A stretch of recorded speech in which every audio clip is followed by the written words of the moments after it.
¿Se ve la presentación? Se ve, se ve Ya, bien. perfecto. Bueno, muy buenos días a todos.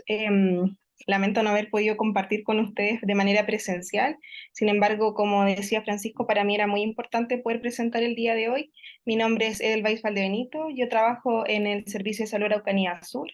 Soy referente técnico y también llevo ahí varias otras cositas, pero lo más importante es que ya llevo casi 6 años en el departamento, así que he podido ir construyendo varias cositas que les voy a presentar el día de hoy. Principalmente apunta a lo que es el protocolo de rescate de personas viviendo con VIH y cómo lo hemos aplicado en el servicio de salud.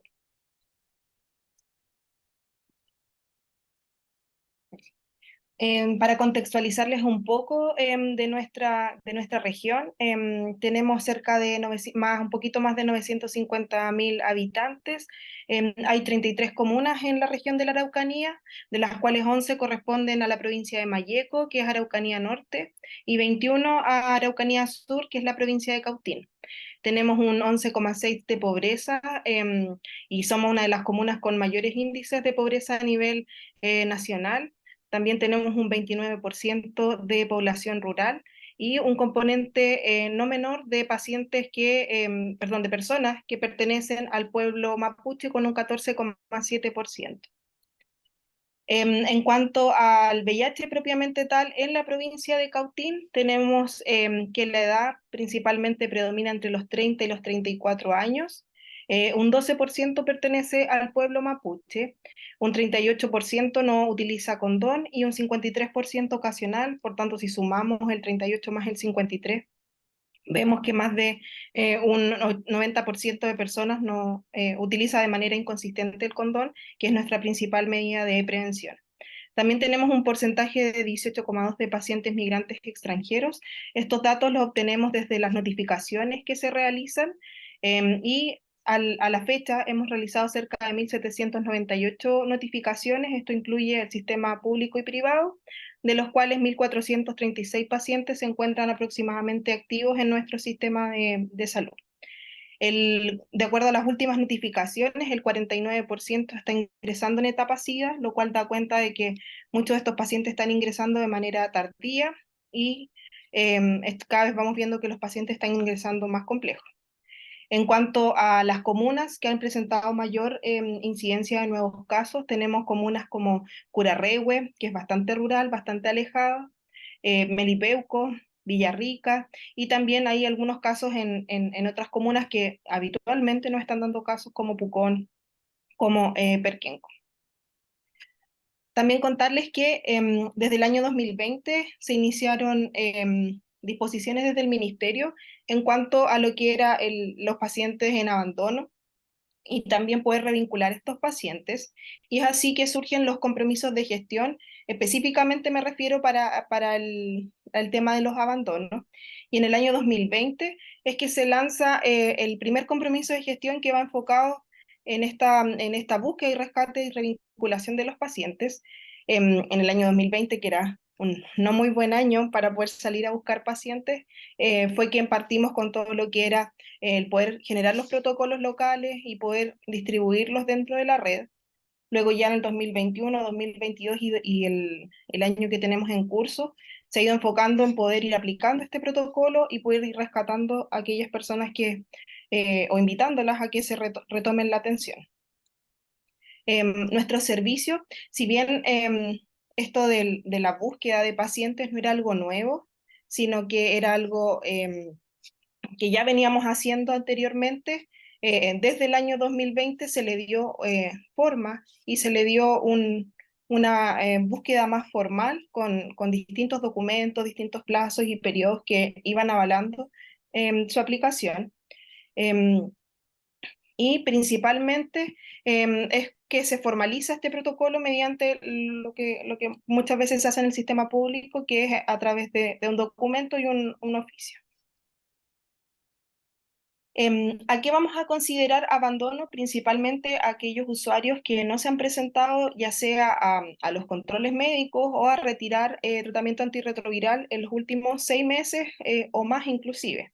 ¿ya? Sabemos que muchas veces tenemos pacientes que conocemos que quizás no han faltado o que los tenemos más presentes, pero cuando ya supera los 1.000 pacientes como nosotros, 1.500 o inclusive otros centros que deben tener muchísimos más, es más difícil hacer seguimiento uno a uno e identificar a aquellos pacientes que no están retirando tan pronto. Entonces, generalmente hay pacientes que pasan, ¿cierto?, la barrera de los 6 meses y recién empezamos a notar que no están retirando.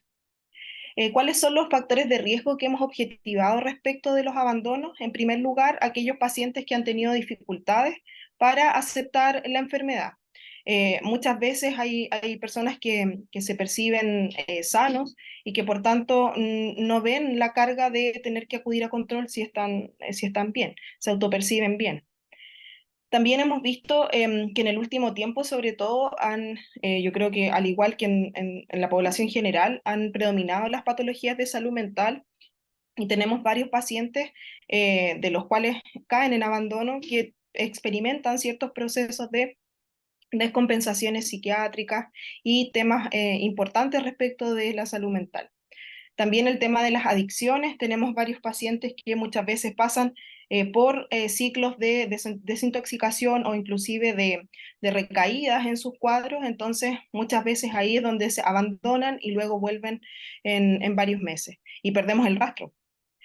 También lo que ha ocurrido cada vez más es el tema de la itinerancia. Hay muchos pacientes que dado que el ingreso a los centros de atención no es territorial, muchas veces se van al norte, vuelven, se van a Santiago, vuelven y andan transitando por distintas comunas del país y muchas veces ahí es donde perdemos también el contacto y en algunos casos ingresan en otros centros y no tenemos del todo claro que en realidad no son abandonos o a veces también son abandonos, pero ahí nos ha costado un poquito. En cuanto al rescate, vamos a considerar este proceso como cuando se han aplicado los distintos mecanismos de búsqueda, que igual se los voy a detallar más adelante, pero principalmente consisten en todo lo que es la llamada telefónica, la visita domiciliaria y la entrega de carta certificada cuando hemos logrado contactar al paciente de manera directa. ¿Ya? Y posteriormente a ello retorna la atención. Si un usuario, por ejemplo, no desea iniciar terapia antirretroviral, asistir a sus controles o ser recaptado, es importante que quede consignado en su ficha clínica.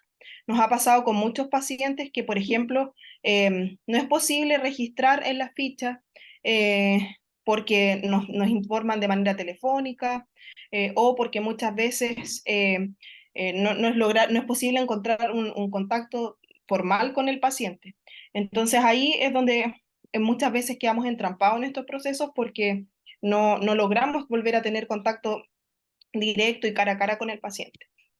En cuanto a los problemas detectados principalmente después de haber aplicado este protocolo de rescate, son la falta de plataformas unificadas. Muchas veces tenemos que hacer seguimiento por distintas plataformas hasta encontrar dónde estará el paciente y a veces eso lleva mucho tiempo ya porque hay que estar buscando hay muchas plataformas de fichas clínicas electrónicas, plataformas ministeriales diferentes, entonces nos cuesta poder llevar esa trazabilidad.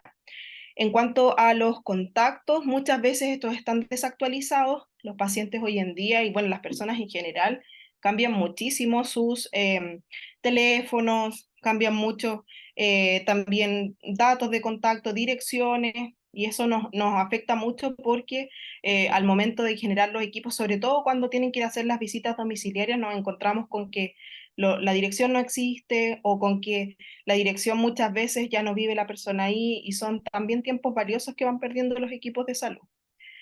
También hemos generado distintos medios de contacto que no están validados por el ministerio, como por ejemplo el tema de un mail. Tenemos pacientes con los que nos hemos contactado por esa forma y obtenemos información mediante esa vía, pacientes que por ejemplo se han ido al extranjero o que están por periodos en otros lugares y que lamentablemente también nos gustaría que en algún minuto se incorporara como un medio de contacto válido. Y también vemos muy seguido que los pacientes tienen un bajo autocuidado, es decir, hacemos todo, le damos la hora, hacemos como todo el proceso finalizado y luego cuando queremos volver a vincularlo, nos ocurre que el paciente no viene a sus citaciones de control, al final quedamos como en ese limbo de es un paciente que no está del todo inubicable, pero tampoco viene a sus distintas atenciones. ¿Cómo es el procedimiento para hacer este búsqueda y rescate de pacientes? Primero tenemos la identificación de los usuarios que están o cumplen este periodo de abandono de 6 meses. Luego está la notificación a los establecimientos para que puedan ejecutar el plan a través de la aplicación, y luego la respuesta y la retroalimentación de los equipos en virtud del paciente. Contarles que, bueno, nosotros en nuestra región tenemos 2 centros de atención de personas viviendo con VIH, uno que está en la comuna de Temuco y otro que está en Angol. Para nosotros, Araucanía Sur, el único es el de Temuco, y es aquí donde está inserto en el Hospital Hernán Enríquez Aravena, que es nuestro hospital de alta complejidad. Y este centro es el que tiene la base completa de los pacientes que están en atención.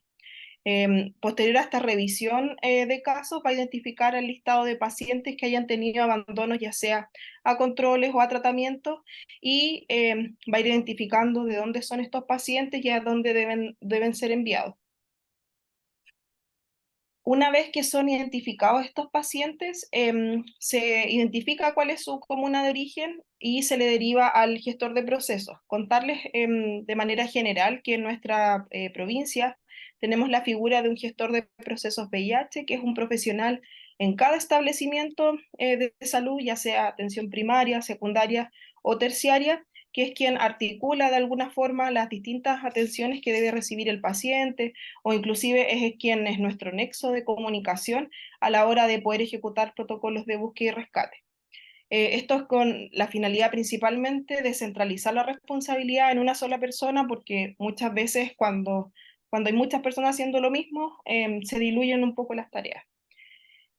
En este proceso es donde, como les mencionaba, se hace contacto con el gestor y se ejecutan todas las que son las etapas de búsqueda y rescate del paciente, y para esto tenemos un plazo alrededor de 30 días. Tenemos ocasiones en que, por distintas razones, tanto administrativas como logísticas, esto se puede extender un poquito más, pero generalmente tratamos que a los 30 días ya exista la completitud del proceso. En cuanto a la aplicación, este consiste primeramente en lo que es la llamada telefónica. Se hacen 3 intentos de llamado en distintos horarios, 3 veces al menos en cada uno de los intentos, y todos los números que sea posible tener contacto. Como les mencionaba, muchas veces los teléfonos no están del todo actualizados, pero al momento de enviarlos a atención primaria o atención secundaria, vemos que muchas veces los pacientes por otras causales dejan otros números de teléfono y ahí podemos volver a intentar. Si ese proceso no se completa, pasamos porque ya sea porque el paciente no contestó o porque ninguno de los números existe, pasamos a la segunda parte, que es la búsqueda territorial en domicilio, donde se hace una visita domiciliaria y se intenta buscar si es que la persona está ubicable de manera presencial. En esta visita domiciliaria principalmente, la idea es poder encontrar al paciente y poder gestionar una atención o citarlo para que pueda ir a conversar con el profesional al box, y de esa forma a lo mejor no exponer el diagnóstico al resto de los integrantes del hogar. Y por último, que yo diría que lo hacemos en menor ocasión, es el tema de la entrega de una carta certificada. Eso principalmente lo hacemos cuando hay seguridad de que la dirección es la correcta del paciente, porque si no nos exponemos a que pueda haber información que él no quiera o no esté de acuerdo en compartir, y que muchas veces eso afecte también en esta revinculación. En cuanto a la respuesta, comentarles que si el paciente no acude en la fecha estipulada posterior a 2 contactos efectivos, se cierra el proceso de rescate. Ya tenemos muchos pacientes que nos dicen sí, sí voy a ir, o nos dicen agéndenme hora para exámenes, hora para controles, y muchas veces no llegan. Esto genera mucho desgaste en los equipos, entonces también tenemos que llegar a un límite de este cierre. Em, y esto no implica que el paciente no pueda volver luego, o inclusive hemos tenido casos en que hemos reabierto la búsqueda del paciente porque ha cambiado su situación. En algunos casos de mujeres nos ha pasado que se embarazan. Entonces, en el fondo el equipo constantemente está revisando qué está pasando también con los pacientes. Hay muchos de ellos que también fallecen, por ejemplo, entonces cada vez vamos haciendo revisión. Y una vez completado este proceso de búsqueda, se envía la información de vuelta al Centro de Atención de Personas Viviendo con VIH, que en nuestro caso está en la unidad de infectología, con toda la información que logró obtenerse del paciente y en caso de que este rechace o inclusive haya cambiado de lugar, pueda volver la información al centro. Tenemos un formato que está formalizado con el establecimiento, donde principalmente dejamos constancia de todas las atenciones. ¿Ya? Esto principalmente es porque nosotros tenemos distintos sistemas de registro en algunas comunas y creemos que al ocupar un solo formulario es mucho más fácil poder ir dejando un mismo registro en todas las fichas de los pacientes. Nuestro centro tiene, de hecho, ficha papel principalmente, entonces es mucho mejor poder dejando ahí la documentación. Y también tenemos un formato de citación donde al paciente se le ofrece una hora de lunes a viernes entre las 8 y las 3 de la tarde. Idealmente esa hora puede ser coordinada previamente, pero a veces nos ocurre que el paciente incidentalmente aparece en el centro y la idea es que pueda irse con su hora de inmediato. Ya yendo al tema de la aplicación, comentarles que en el año 2021 la fuente de extracción de la información era principalmente el REM. Para los profesionales clínicos que han tenido que hacer registro estadístico mensual, vemos que muchas veces los datos ahí nos damos cuenta que muchas veces no concuerdan. Por ejemplo, en nuestro caso nos aparecían que para el periodo 2021 contábamos con 16 abandonos, no teníamos casos cerrados, ya sea por fallecimiento, inubicabilidad, cambio de previsión, etcétera, y teníamos 5 pacientes reingresados el año 2021. Para el año siguiente, el ministerio hizo modificación en todo lo que era la normativa y principalmente revisó cuál era la mejor fuente de donde se podía extraer la información y vimos que el REM no era la más idónea y que muchas veces había que trabajarla un poquito. Es por eso que empezó a pedir las nóminas locales de los establecimientos y que pudiera revisarse el proceso de pacientes. Si se fijan, de 16 pacientes que teníamos en abandono para el año 2021, saltamos a que en marzo de 2022 teníamos 91. Y no es que abandonaron más pacientes, sino que, bueno, además de lo clásico que aumentó, pero principalmente fue porque empezamos a revisar que había muchos pacientes que en algún minuto nosotros los teníamos como paciente de traslado, paciente inactivos, pacientes que no habían vinculado la atención y que no eran formalmente aplicados sus protocolos de búsqueda y rescate. Entonces nos ocurrió que muchos pacientes que los teníamos pasivos, por así decirlo, tuvimos que salir a buscarlos y a ver qué había pasado con ellos. Luego, este corte nosotros lo fuimos haciendo trimestral, es decir, fuimos cada 3 meses revisando la información y ahí iban apareciendo, por ejemplo, a junio ya teníamos 84 pacientes en abandono, 13 reingresos, septiembre y diciembre. Sin embargo, en este pool de pacientes en abandono, nos ocurría que muchas veces hay pacientes que no tenemos otra forma de catalogarlos más que abandono porque no hay no hay contacto, no hay posibilidad de obtener información de ellos, buscamos en los registros y sistemas que tenemos disponibles y no encontramos nada para poder derivarlo a otro servicio, quizás para que hagan búsqueda, entonces ahí nos quedan un tanto las manos atadas. Pero pese a todo ello, en el año 2022 hicimos 75 rescates de pacientes que estaban en abandono por 6 meses o inclusive por más tiempo. En el año 2023, lo que tenemos hasta ahora, a junio del 2023, teníamos 145 pacientes en abandono. Y aquí comentarles que por qué aumentó tanto igual la cifra, es porque tuvimos que revisar también aquellos pacientes que en algunos casos nosotros habíamos puesto, por ejemplo, traslado, pero el paciente se había ido a otro país.